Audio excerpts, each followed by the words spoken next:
And you're in Vegas? I am, and Yeah. I'm mostly a stand-up comic. Okay. What Yeah, is like? Do you like it? I love it. I waited till I was 63 to do this. Really? That's amazing. Good for you. Yeah, I'm slow. Can't No, you're not. use the R word anymore, but it did get a laugh, didn't it? Remember the good old days when you could say the R word and Trump was a verb? Good old days when you could just make fun of more people more vulnerable than you. No, I'm so glad we've moved on from that. That's great. It's like, I mean, Totally. yeah, I mean, but it doesn't stop like young white male comics from like, doing sets about how women are dumb. But that's Yes, that's okay. And penis jokes, they and just Joe never. Dick. They just never. Yep, that's right. They got Mm, so many of them.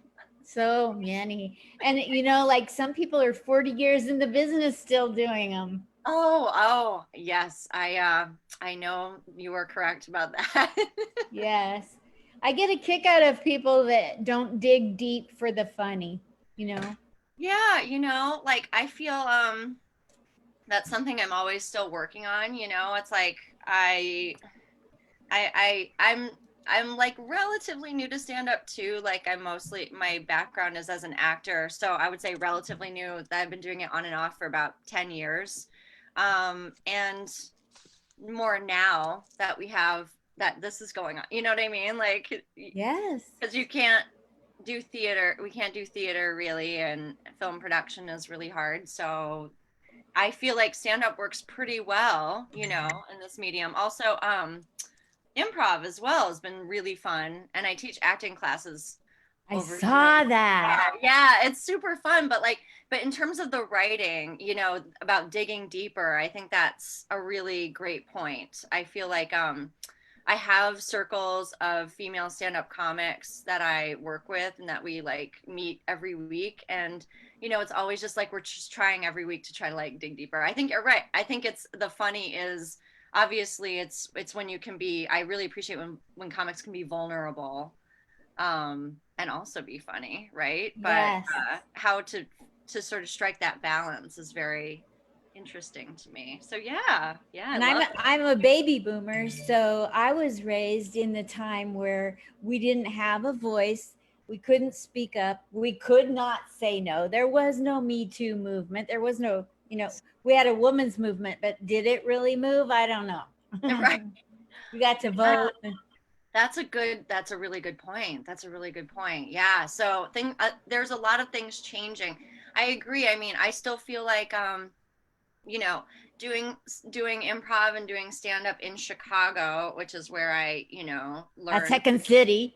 Yeah, yes, and Improv Olympic too, and then also I took in Chicago I took the Feminine Comique, which is I don't know if it's the only, but it may be the only, or maybe was the first all women's stand up comedy class taught by Cameron Esposito, and that was great for me, and I don't think that I would have done it otherwise if I hadn't had a supportive group of women because I don't know.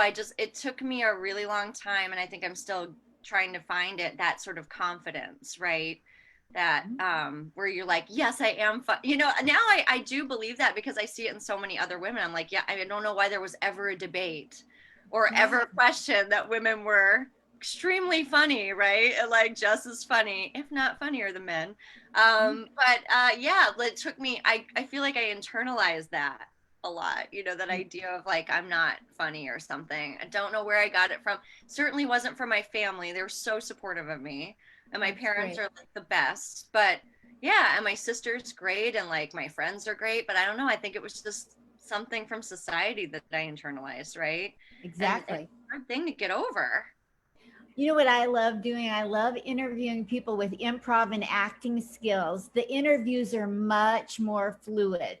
Oh, really? Oh, great. That's so Yeah, great. it's Do you so interview a cool. lot of improvisers these You days? get them from time to time, and when they out themselves, then I'm like, totally. And if they don't out themselves, I can kind of tell. Oh yeah. What makes you what can you tell? Like what is the Well, let's say that the computer has a glitch, they go with it. Oh Or yeah. I'll say something and I might say it incorrectly. They like one person I had on here, he had 150 million views on his dry bar, and I said 14 million, and he's not improv. So this didn't go well. Oh wow. Yikes. If it had been an improv person or someone with acting, it's, oh, that's okay. It happens all, something, give me Sure. something. Yeah, absolutely. No, I love that about improv, like the idea of like you go with whatever is there, right? Like what everything that you give me or that my partner gives me is a gift, right? And so I just accept it and roll with it because what's the point of trying to have control over any of this stuff? You know what I mean? Thank you. And we should also look at improv as the things that come into our mind to remember. I mean, Oh, anything we remember to say is a gift. I happen to have survived a drunk driving accident in 1996, and it took me till 6 months ago not to use notes on stage. So anything's a gift. wow, that's incredible. Good for you. Thank you. That's amazing. Talk to me about Second City. I mean, oh my gosh, Yeah. Groundlings, Second City. I'm a huge, and what a legacy they've created in America. Yeah, so right now like classes are virtual because we're in phase 4 in Chicago, I believe right now. I don't know where Vegas is, but I believe the only class is 2. Oh wow. So everything's is that does that mean that you're closer to opening or further from opening? Further. Okay, so it's like the DEF CON. Oh, it's the reverse of the DEF CON, right? I don't know. Yes, Maybe I'm wrong I know about that. what you mean. Like DEF Yes. CON 1 is like the worst. So okay, so yeah, so you guys are shut down. So the only classes I believe that are happening at Second City are the kids camps. So right now everything's happening virtually. So there may be I don't even know how that's going to go, but there's a lot of distance in the building and I haven't been down there. So but yeah, I mean, so Second City is going through a lot of changes right now, right? There's a lot of restructuring happening. They're trying to, I think, they're trying to take everything really seriously in terms of, trying to be anti-racist and, just sort of combat many years of systemic racism, that's sort of unfortunately, a lot of predominantly white institutions are facing a reckoning with that sort of thing. But with that aside, as a woman in improv, if we go back to that, obviously there's been it when there's mostly when it's a boys club, sometimes you can, you know what I mean, and a white, man's club, and also, these places, these clubs are they do want to make money. So like IO is the same, and IO just recently closed, and that's where I trained and where I was an intern there. But yeah, like I really loved the improv and the comedy scene in Chicago. My teacher, who began the stand-up program at Second City, and then he was my comedy writing teacher at IO, Michael McCarthy, who passed away this past year. He likened Chicago to like, Paris in the 20s. He was like, it's such a wonderful place of comedy. And it really is. And everyone that I've met at Second City has been incredible. I love the vibe and the sort of, it's based in Viola Spolin, right? And Paul Sills, and so it's the spirit behind it is pure, and it's not about, Viola Spolin was about, she was actually like trying to have play theater games with kids who didn't speak the same language, and so the idea was that you just kept the game going, right? So you have to accept everything that comes your way, because if we're going to play like little kids, you know, the goal is to keep it going, right? So we have to agree to that world, and we have to accept our partner, and we have to, you know, just basically agree to things that come our way and say, I see you and I acknowledge you and I hear you, right? And I'm going to add a little bit of information into this, right? But and I just really love that. I think I've fallen in love with improv uh more so now, since I started teaching at Second City, just because the students are so wonderful there, the teachers are so wonderful, and I just love the spirit of that, where it's not about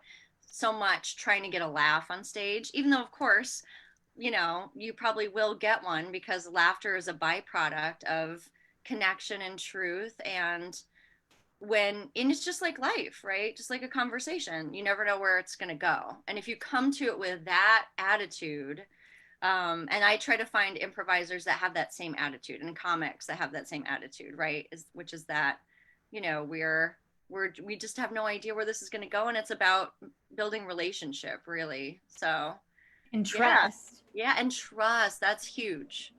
That's huge. Yeah. Yes. So, do you have aspirations to get picked up on Saturday Night Live? Because you're beautiful and still young and marketable, and Am I? your Thank you. face is your face cracks me up. Your looks that you're a character. Oh well, thank you. So I'm not. I never auditioned for like the main stage of Saturday Night Live, or sorry, that.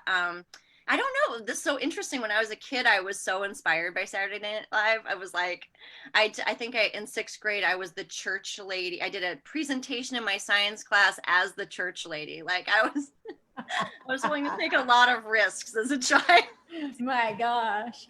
A lot of risks. I guess, I don't know. I just always have sort of put myself out there as like willing to fail, I guess. And I have, you know what I mean? I think anybody who does stand up is like, yeah, this might not go well, right? Or improv, really, too. Um, no, but I don't know. I don't, not so much anymore. I don't know what my aspirations are now. I really like teaching. I really like, helping other people see how awesome they are, especially women, you know? Absolute. You draw the best out of people too. I don't, I mean, I hope that I try to. I mean, honestly, it's just seeing in them what you wish they could see in themselves. I think Wow. everyone is special, right? So, and of course we should be following our own advice, you know what I mean? But thank you for the compliment. That's very sweet of you to say. Yeah, I don't know. That I don't know if I have the desire to do that anymore. But I've always been sort of I had a storefront theater company in Chicago for 10 years. I just kind of like, and it's still there. I'm just not a part of it right now. I like the sort of more misfit kind of a thing rather than the corporate thing, even though I know I'm at Second City. But the thing that drives me there is not so much the corporate and the main stage as much as it is the teaching. Awesome. So when you're doing your stand up, do you find that acting and improv really helps you out? With Can you tell when comics are on stage and they have no improv or acting? um I can, and I have never taken really any kind acting or. Oh yeah. Well, I think some people are more naturally, like you seem very open, right? And just sort of like open to the flow of what's coming your way. I think just some people are more naturally open that way than others. And I don't know if I'm naturally that way, but I kind of learned, you know, so I recognize it in other people and I'm like, oh, you're a control freak, you know? Totally, totally. So I think that's the thing that stands out to me the most. I'm like, oh, because we always see that stuff in other people that we have in ourselves, and we, dislike that. But I think that's probably what drew me to this in the first place, was this fact that I was such a controlling type A person. And then, it was like my own therapy, I guess, for my OCD or whatever else I got. I got anxiety, I got OCD, you name it, you know what I mean? Totally. Totally. Yeah, I mean, it can, the pressure of doing it, and how how much you can sort of get down on yourself when it doesn't go well, and the self-judgment and all that stuff, which is just like a practice of trying to get over, Yes. your whole life and your whole art. I think that can stop people from continuing, right? They can Yes. get sort of down and they can quit. And I did too. I quit a bunch, and but something just keeps drawing me back. I think it's the people. It's always been the people with performing arts. I never thought that I would still be doing it at my age, especially with all the failure and how like bad I was at it. Like, oh my gosh, I was like the worst actor and like the worst improviser. Like, still, Wow. oh my gosh, so bad, so bad, so bad that like my first class didn't even talk to me at like they were like, she was so bad, we're not even going to talk to her during the break. And I was like, it was like, like high school or something. I was like, oh my God, they're not talking to me, unless maybe it was just in my own head. But I realized pretty early on that I was pretty terrible at it. And I was like, oh, I guess I got to learn, and if I can, I'm like, if I can learn, anybody can learn. Exactly. And now because you were like you said, a self-proclaimed not doing well at the beginning, that probably makes you an even better teacher. Yeah, you know what? Maybe it does, because I see the people who are struggling with it, and I'm just like, the thing is, I don't know. Do you believe that people can be taught to be funny? I guess this is kind of like, a debate, or like it's not, there's not. Do you believe people can be taught? And I'm not saying that we're teaching people to be funny with improv, but if we talk about stand-up comedy, do you think that there are people that are more naturally predisposed to it than others, or do you think anybody can do it? Well, like I was talking with a girl the other day, and every time she got on a mic, I would cringe. Oh, not her again. And I've taught comedy because that's what you do when you've got all of 4 years under your belt. And Go right for it. you think you're invincible and I can teach, and you can't. And so, I she found a totally different style of comedy the other day, and I told her, I've always cringed when you've come to the mic, like, oh no, not her again. I told her this.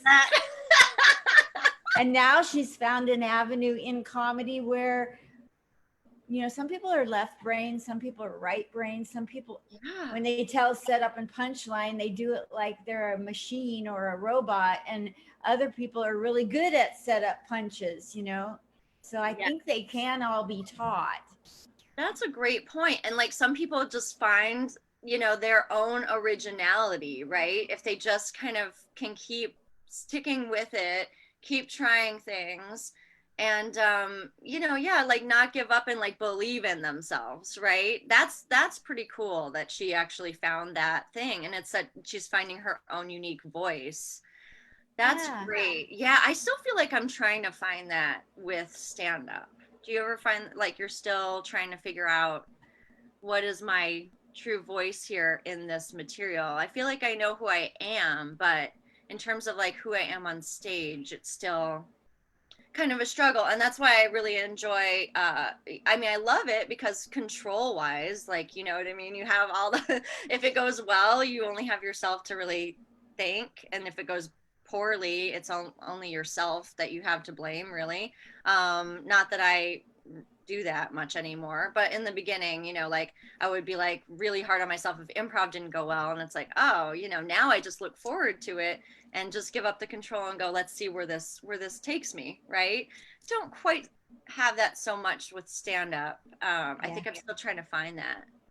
Do you You think know that? what? I just recently was able to do comedy without looking at my notes because of the brain trauma. Right. And so I also just realized what my voice is and what my persona is. It all just kind of, and it came from asking people on the street, what do you see when you look at me? What do you want a person that looks like me to say and not say? What do you think is I am like? You I know? have heard that works. There was an agent in Chicago who said, if you want to know what your type is, go with a clipboard to, a park and like ask 100 people what what they think your age is and what they think your occupation is, right? And that's so interesting that and I always thought I'm gonna do this someday, never did it, but that's amazing. I love that. So And you like just took I tried to relate to young, I'm 69 years old, and I tried to relate to young people, and if I'd say something, they thought that meant I'm racist, or because of my age I'm racist. And I'm like, I was asking young people, what do you want an old person to not say? What drives you nuts when an older person's on stage doing? And so I was able to create a whole set to relate to young people out of that. Gosh, wow, that's so cool. Oh, wow. That's great. I love your spirit and I love that you're doing this and that you have overcome so much. It's just like fantastic. I think you're amazing. Thank you. I want, and your jokes are so funny. Oh my God, thank you so much. I want to read your intro now that we're near the end, because like it would be so disrespectful not to. Sommer Austin originally hails from Des Moines, Iowa, and was called maybe the most famous person at the class of 1996 Valley High School 20-year reunion. Dubbed a comedian, we all should steal from the Chicago Tribune. Sommer has performed at the original Zanies in Chicago, Zanies Rosemont, Riddles Comedy Club, Flappers Comedy Club, the Chicago Women's Funny Festival, the Kates, among others, and has been a comedy producer for over 10 years and a theater film actor for over 20 years. She currently teaches acting at the theater school at DePaul University and at the improv at Second City, Chicago, and is one half of the sketch duo Austero and producer of the Gogo Show stand-up comedy showcase, now in its 9th year. You can follow her all over the internet, and I'll put the plugs on social media later tonight.